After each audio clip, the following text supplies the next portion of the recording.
6-year-old Brooke Sutton woke up to her grandmother's screams and a familiar face standing over the body. By morning, Judy was dead, Brooke was clinging to life, and the police had the only witness they thought they needed. I went by the doorway of my grandmother's kitchen and I saw a guy. He had long hair. Okay. He hit me with something or kicked me or something. That a man was sent to prison based on the fragile memory of a traumatized toddler. But as the cell door slammed shut, a terrifying question remained. Did Brooke name a killer, or did she just send an innocent man to hell? Just calm down. My mother-in-law's been stabbed. She's laying here on the floor. She's dead. June 7th, 1998. Summit County, Ohio. Police arrive at a scene that looks like a war zone. 58-year-old Judy Johnson is dead, her body mutilated, while her granddaughter Brooke is found unconscious, bruised from head to toe. Tanya let Brooke in and she left. That's when Brooke told me that my mom was laying in front of the couch, stabbed, and that she was dead. I woke up my husband, and I told him that Brooke was here and she was covered in blood. The community is paralyzed with fear as rumors of a predator circulate, but the police think they have an open and shut case when the primary witness finally wakes up in a hospital bed. He looked like my uncle. He had dark hair. He was about the same height.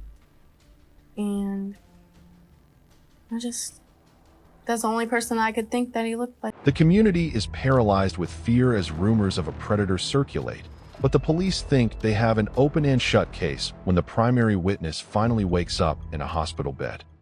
Then he asked me what my mother's name was. And I said, Judy. And I said to him, is my mom okay? And he said, no. She's been murdered. Clarence is hauled away in handcuffs while his children watch in horror. While one daughter mourns her mother, the other is about to go to war against the state to save the man she loves. And I said to them, yes, I am his wife.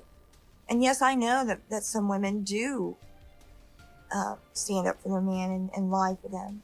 But you're missing the biggest point here. That was my mother. And I want the person who did this to pay. And I'm telling you right now, it was not Clarence. Investigators tear Clarence's life apart, desperate to find a single drop of Judy's blood. They scrub his car, dismantle his home, and even vacuum the drains in his shower, yet they find absolutely no physical link. There wasn't any physical evidence that linked Clarence to the crime scene because he did not do this. Prosecutors don't care about the lack of evidence. They have a traumatized 6-year-old girl and a story about a family feud that's easy for a jury to swallow. They asked me if I would point who hurt me and my grandma out. And I remember I had to spin around in this little spinning seat and I had to point out my uncle. The verdict is a hammer blow that shatters the family. Clarence is sentenced to 55 years without the possibility of parole. For the Barberton police, the case is closed. But for Melinda, the real investigation is just starting. I broke down. I collapsed. I screamed. I turned around to my sister and I said, you know, we didn't do this. And I collapsed. And it was just so chaotic. For 4 long years, Melinda plays a dangerous game. She creates a suspect list of local predators and interjects herself into their lives, waiting for the moment to snag a DNA sample the police were too lazy to collect. I was 150% sure that Clarence was innocent of my mother's murder and attack on my niece. I just felt that she was very confused about what had happened. I thought, how could you dare stick up for someone that just killed your mother, our mother? For 4 long years, Melinda plays a dangerous game. She creates a suspect list of local predators and interjects herself into their lives, waiting for the moment to snag a DNA sample the police were too lazy to collect. Martin asked me if I was sure that Uncle Clarence did it. And I just kind of broke down and said I wasn't sure. She said, I was never really sure, and I tried to tell the prosecutors. Brooke reveals a disturbing truth. The prosecutors coached her, feeding her details about Clarence being a bad man, to keep her story on track. Finally, the court is forced to allow a DNA test, and the results turn the entire case upside down. We knew at that point that Clarence Elkins was innocent. We didn't know the name of the true perpetrator, but we knew his DNA profile. Clarence is proven innocent, but the nightmare isn't over. If Clarence wasn't the monster in the kitchen, it means the real killer has been living next door for years, watching Melinda struggle. And I was livid. How dare they? And do they want me to hand them the killer on a silver platter? Okay, that's what we'll do. Melinda discovers a lead in an old wedding video. A neighbor named Earl Mann, a man with a 30-year age gap obsession with her mother and a history of sexual violence. And I said, "Who is that guy? That's Ryle. He had such a crush on your mom." He had asked Judy Johnson to go out, even though there was a 30-year age difference. By a twist of fate, Earl Mann is eventually sent to the same prison pod as Clarence for an unrelated crime. In a high-stakes move, Clarence manages to secure a used cigarette, but from Earl, the final piece of the puzzle. He was in the neighborhood at the time of the murder.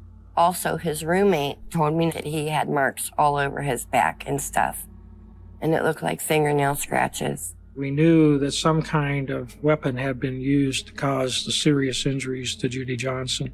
The DNA is a perfect match. 10 years after the murder, Earl Mann is sentenced to 55 years for the rape and murder of Judy Johnson. For Clarence, the long-awaited phone call finally comes. I started writing Earl Mann some letters. I gave him a brief description of what I look like, which is totally different than what I really look like. And just that I was kind of a lonely person and I was searching the web for pen pals, but it was kind of sickening. Clarence walked out of prison just before Christmas, but 10 years of wrongful imprisonment had already stolen his son's childhoods.